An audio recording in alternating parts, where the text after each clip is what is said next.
Hello and welcome back. We're glad to see you again. It hasn't been that long, just maybe one or two speakers, but we're glad to see you again. We're continuing on through our book. I almost forgot the title. Out into the Desert, Thriving Outside of Organized Religion. So we're going to look at the second half of the book, Thriving Outside. All the chapters start with finding something in the desert. And one of the first chapters, for a reason, in the second part of the book is finding community in the desert. Because probably the number one thing that we hear from people is, but what about community? Right. So, do you have anything right off the bat to say about community? Well, I think I've always, you and I have talked about this quite a bit, but I've always said that why do we just, the church is a corner market of community. I feel like we have community in lots of different places. I have community at work. We have community in our family. So I think community can, we have online community, most assuredly. And, I don't think church is the corner market.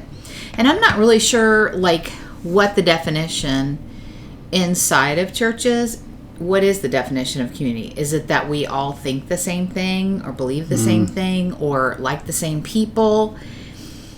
I would say hate the same people. Or hate the same people.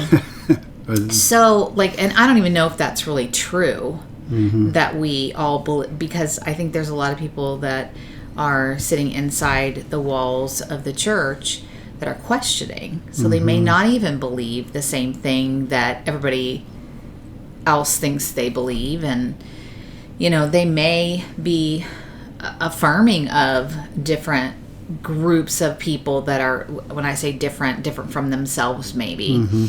But again, so I feel like it's a very surface level type of community, because do we ever dig really deep to find out if we truly believe or hold the same beliefs or values? Or it's just the guy up front, right? Is the speaker telling us what to believe, right? And if you disagree with that, you can't question it. You can't really talk about it even too much in small groups. You got to get over that, and you got to line up with the group or the creed or the belief system or the speaker.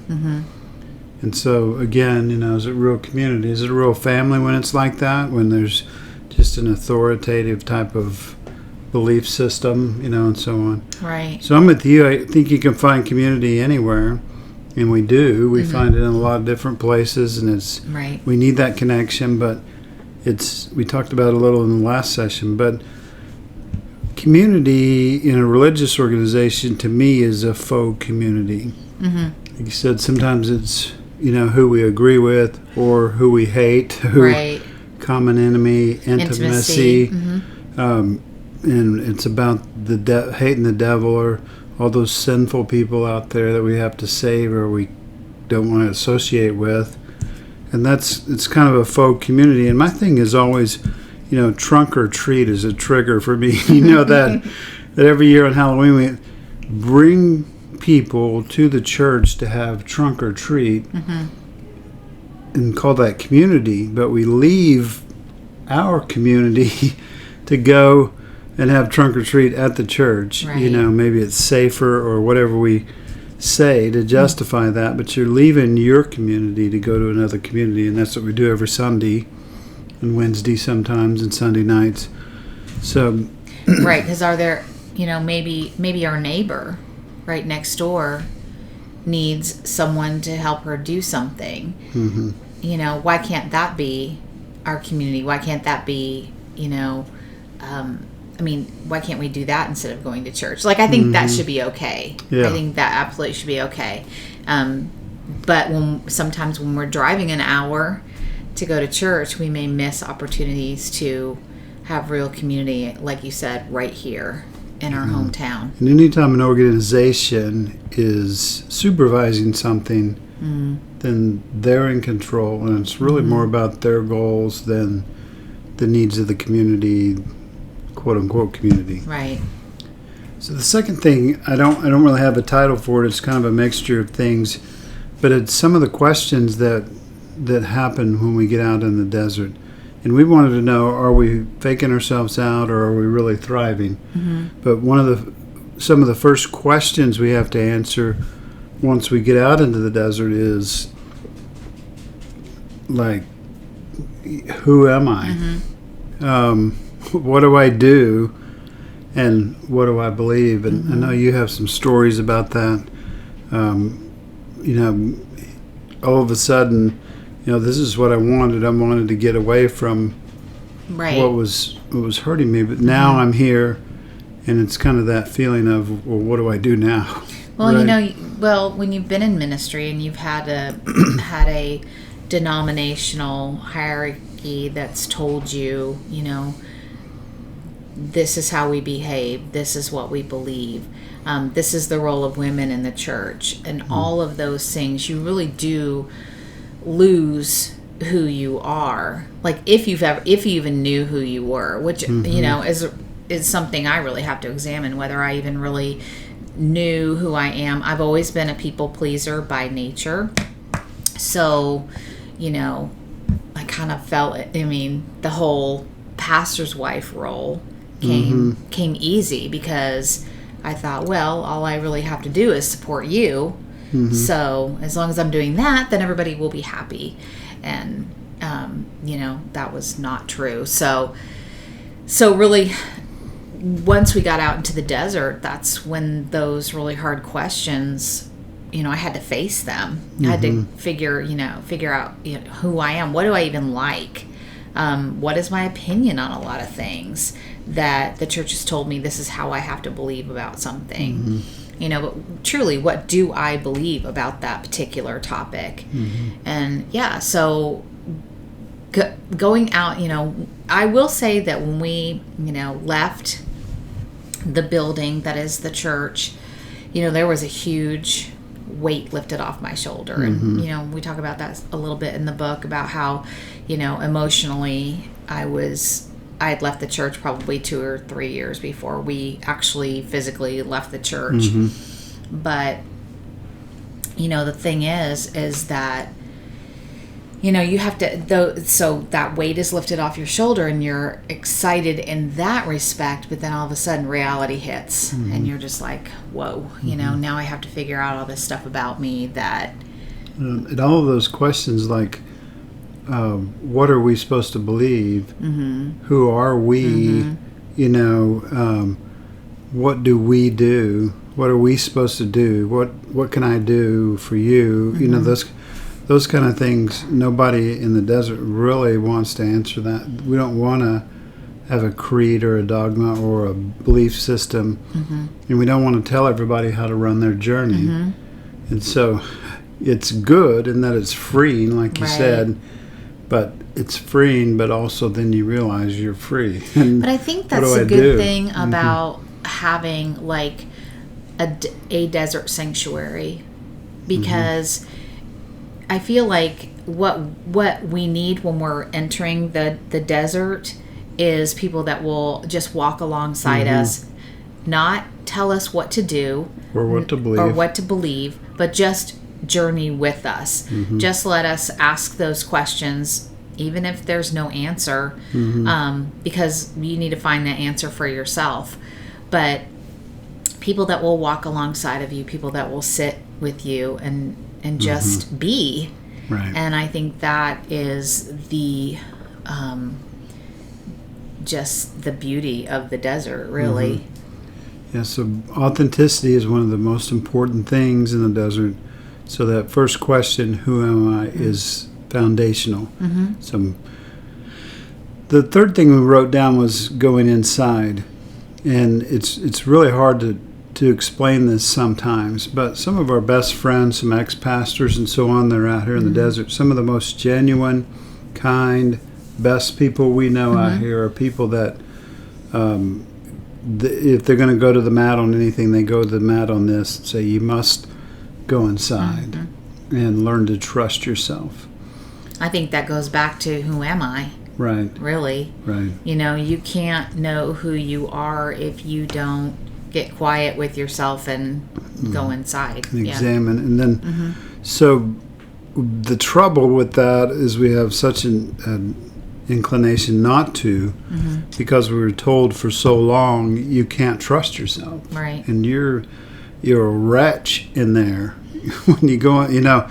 Everything about you is horrible. There's nothing good in me is one of the songs. It's a horrible song, but so I can't believe some of the songs that we used to sing. And so now people say, well, go inside and trust yourself. Yeah.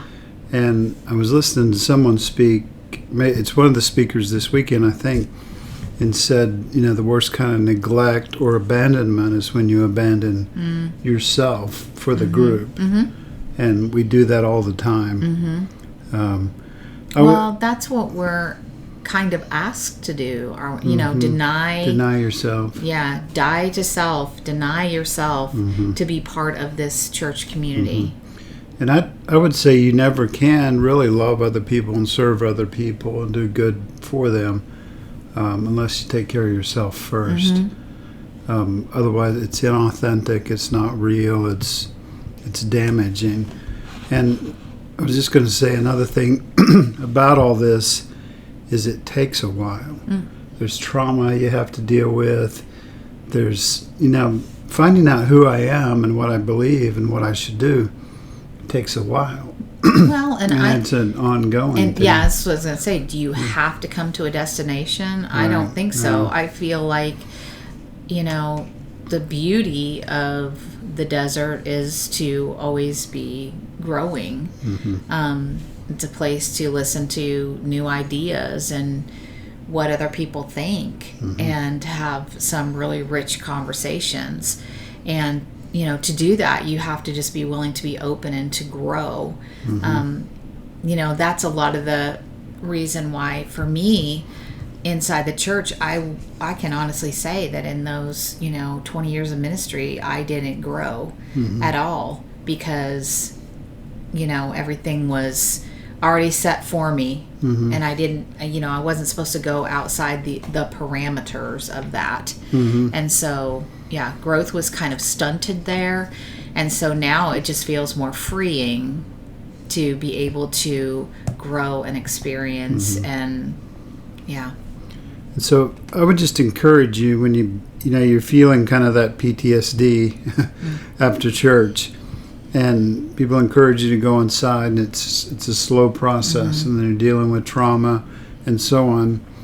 I would, Laura knows me. She knows I'm always impatient. I'm trying to stay on the time schedule, even taping this and things like that.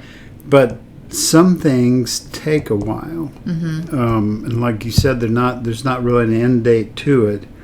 But be patient with yourself growing, because some lessons take some time, and it takes time for people to come in line to teach you, or come alongside you, like you were mentioning. So be patient with yourself while we're on this journey. Yeah, definitely.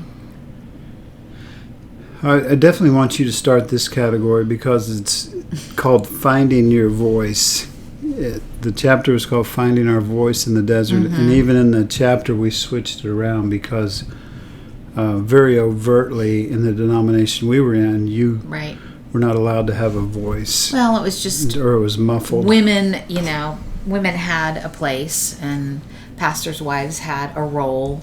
And so, but it's interesting to me because I always think back and I kind of, chuckle a little bit because when the women of the church wanted you to change and do something that they wanted you to do instead of what you wanted to do, then that was my time to speak up, and try to tell you what to do, which I never did. But yeah, so, and I probably was, a prime candidate for being a pastor's wife because I think I've always been that people pleaser, and so I can read a room, and so, and to do that, I just stay really, really quiet to do that. So it was easy to kind of take on that role, but there's a lot of pain in not you being able to speak your voice and speak your truth, and not like go to, defend yourself against some of the things that we were accused of and things like that. So that was that. I'm still learning how to do that. I'm still learning how to find my voice, because I think for me, it's like, well, now I just want to like tell people like it is, but that's not exactly healthy either, always. But so I'm still working on that, as far as knowing like when it's the right time to speak up and when it's the right time to, because some things are triggering too. So like, if there was somebody that sat with me and was telling me all about their church trauma, I would probably, want to get right in there with them. But,